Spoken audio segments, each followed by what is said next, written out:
首先准备150克黑豆，我们把黑豆淘洗干净。淘洗干净之后，加入清水，放冰箱冷藏浸泡1夜，防止浸泡的水变质。泡到豆里都胖乎乎的就行了。泡黑豆的水不要倒掉，因为里面有很多营养元素。再准备100克红枣，把它给清洗干净。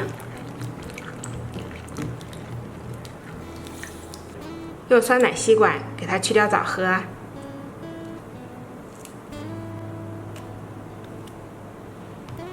再把它给倒入电饭煲中。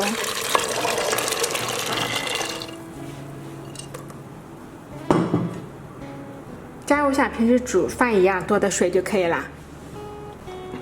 再盖上盖子，按煮饭键。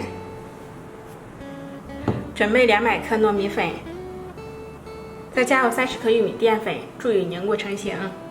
再加20克白糖，10克玉米油或者说黄油，再加入250克纯牛奶，然后搅拌成没有颗粒的稀糊状。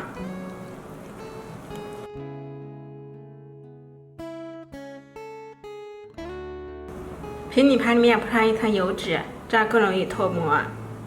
倒入糯米糊，然后开水上锅，中火蒸25分钟。黑豆和红枣煮熟之后呢，可以直接把它给捣成泥。如果想要更细腻，我们就可以放入破壁机中，加入少许清水，把它给炸成糊。然后把磨好的黑豆糊倒入锅中。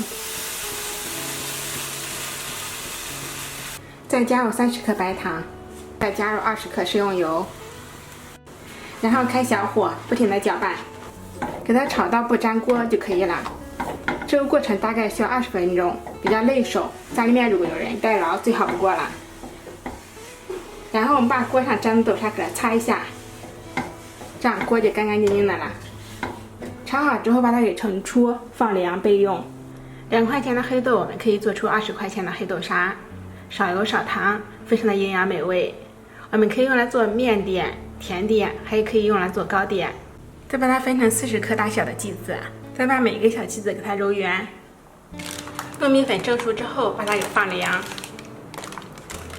案板上撒上一层熟黄豆粉，或者说炒熟的糯米粉。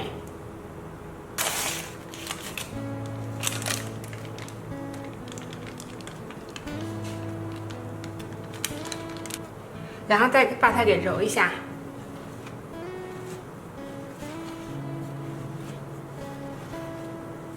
揉好之后，把它给搓成条，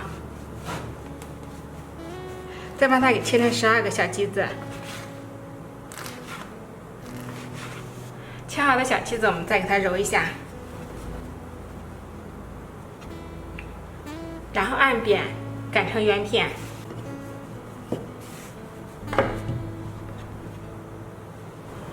然后光面朝下，放入准备好的黑豆沙球，给它收口。